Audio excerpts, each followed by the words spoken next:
Today's WNEM TV5 Morning Extra is brought to you by Roof Max of Midland. Good Tuesday morning, everyone. Hope you are all staying nice and warm this morning. Thanks for joining our live stream, TV5 Morning Extra. Remember, if you are watching on Facebook or YouTube right now, like, follow, and comment on the stories that matter to you. I'm Lauren Piesco. Christina's off today.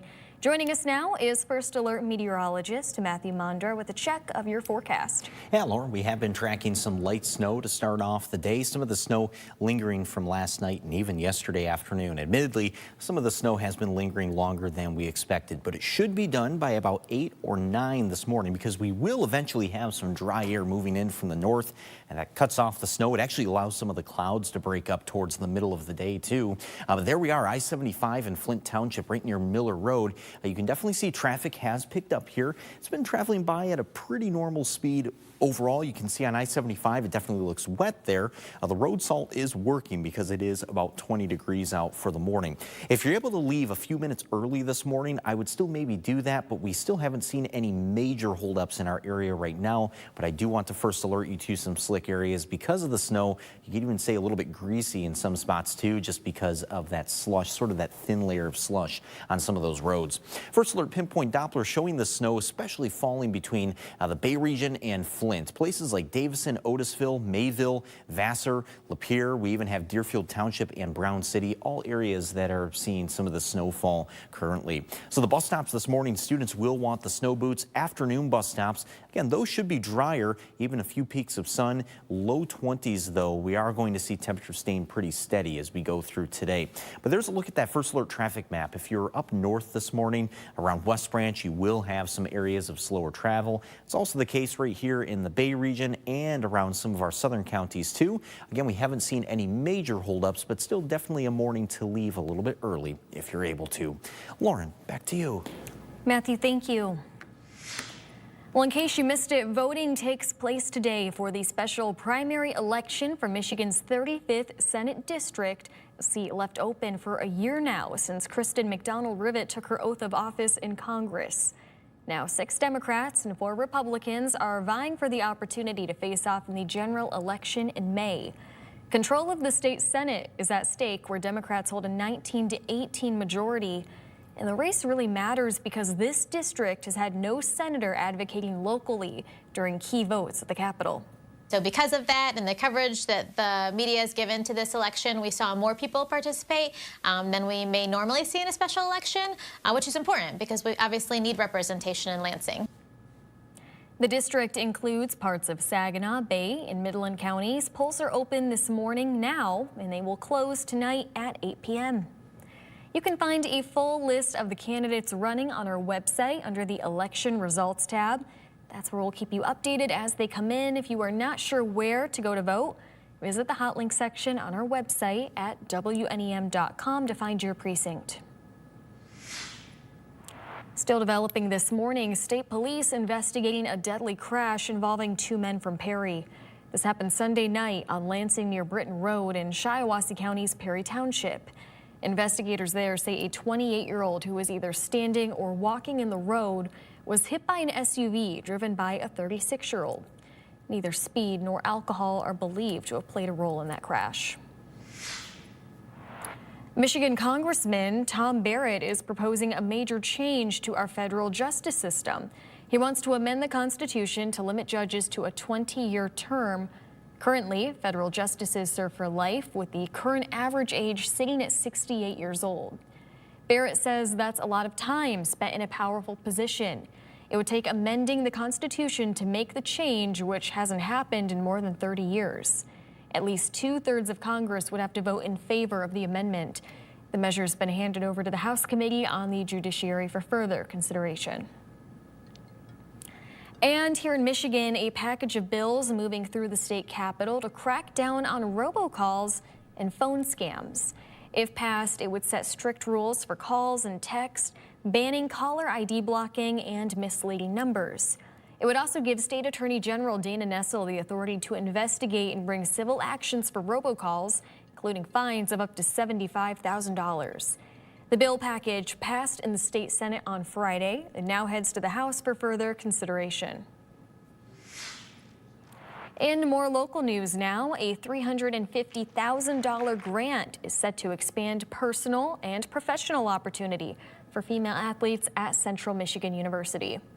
The money from the Bob and Renee Parsons Foundation is for the brand new Empower Her Leadership Program, which was recently announced at CMU's National Girls and Women in Sports Brunch. The program launches this fall with 10 student athletes, aims to serve 30 by its 5th year. Looking ahead to next month, organizers for Bay City's 71st annual St. Patrick's Day Parade have announced this year's events leading up to the big day. Festivities will start with the scholarship pageant on March 1st, crowning the Queen and Princess, who will serve as ambassadors throughout the year. The parade itself is set for Sunday, March 15th. To learn more and check out their full schedule of events, visit the story on our website at WNEM.com. You are watching TV5 Morning Extra. Coming up, we are going to take a quick break, but when we return, I want to look at a new proposal in Bay City aiming at helping to keep people safe and warm outside this time of year. A look at the proposal for the emergency response system. Remember, if you are watching on YouTube or Facebook right now, maybe catching clips on Instagram, like, follow, and comment on the stories that matter most to you. Matthew will have a check of your first alert forecast coming up next in 1 minute.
We have been tracking some light snow to start off here for this Tuesday, but we're also tracking more snow coming up later this week in the forecast. I do want to touch on some of these temperatures, though, too. It has been chilly out there, no doubt. Not quite as bitter cold as last week, but still, we are well below freezing currently. Today marks day number 17 since we've seen any above freezing temps in mid-Michigan.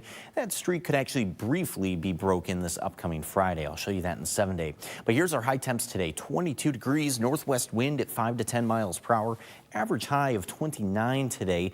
We were discussing this last week, too, how this right now is still technically the coldest time of the year. But this Thursday, these average highs will increase by 1 degree. That actually kicks off that increase for really the rest of the winter and spring from there. So by this Thursday, we will have technically passed the coldest time of the year when you're looking at those average highs. First alert pinpoint Doppler here does show that light snow between the Bay region and Flint this morning. That should be done by about 8 or 9 o'clock thanks to some dry air moving in from the north. So we will actually have a mix of sun and clouds throughout the rest of the day after that. So we are seeing more variably cloudy skies for today. That'll be the same case for tomorrow as well. But the next round of snowfall this week is going to be Thursday night into Friday morning. It's still too early to lock in some of those totals, but at least the early estimate on this, it just has that 1 to 3 inch kind of look to it. So not looking to be a major winter storm by any means, but still enough snow. You'll likely have some shoveling to do by Friday afternoon. I am first alerting our Friday morning commuters to a slower commute because of that snow. It's really the timing of that. I think that could be a little bit inconvenient for some of you commuting on Friday morning.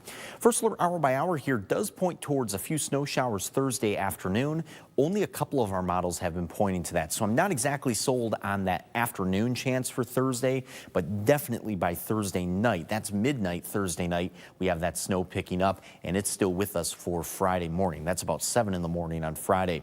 By about noon or 1, then the snow will be out of here, so the second half of Friday, much quieter and dry. drier than the first half of the day. But here's those temperatures. So 20s through Thursday, 33 on Friday. So could be just briefly above freezing there on Friday. And then after that, we'll cool down again. Lauren, will be right back to the teens for the upcoming weekend. All right, Matthew, thank you. You are taking a live look out over Bay City right now, where a commissioner is proposing a new way to help keep people safe during dangerous winter weather. Benjamin Tenney of the 4th Ward plans to introduce a cold weather emergency response system. It would make daytime indoor options available to anyone when outside temperatures are in the single digits or when 5 or more inches of snow falls in the same day. Perhaps open the community center that the county is in charge of, or perhaps it's a city-owned space. Perhaps it's a metro bus that, just drives around as a warming bus. He plans to introduce the resolution at the commission's meeting next Monday. If approved, city staff would have 30 days to develop a plan. Heads up for some people in Midland. Consumers Energy is planning a brief power outage today. The planned outage is expected on Sturgeon Avenue north of Letts Road to City Forest as crews perform work on the Larkin substation there. That's from 9 a.m. to noon. Consumers says any affected customers have been notified. More local news now. You are taking a live look over Saginaw, where a $40,000 grant is up for grabs for new ideas to improve the city. The Saginaw Community Foundation says it will award a single project the money if it can create an enduring, measurable impact. The project must be completed by July of 2027. Applications are due May 1st. The expansion of My Michigan Medical Center in Clare is now open for business. It broke ground on the 51,000 square foot expansion back in July of 2024. The $40 million project includes a new emergency department, 16 new rooms for patients, and imaging services now accessible 24/7. Construction now shifts to phase 2 with a focus on the main entrance, the lobby, and registration area. All right, before we wrap up, want to check in with Matthew one more time for your first alert weather. Yeah, Lauren, that 7-day forecast here, we do have some cool weather still, but fairly quiet through the middle of the week after this morning's snow showers leave our area. But Thursday night to Friday morning, that'll be the next round of snow for this week. Then a fairly quiet weekend again will be ahead of us, but it is just going to be cold, kind of an up and down temp at the end of the week. But Lauren will be right back to the teens for the weekend. All right, appreciate those updates. Thank you, Matthew. You can find us right back here for TV5 News at 9. This has been TV5 Morning Extra.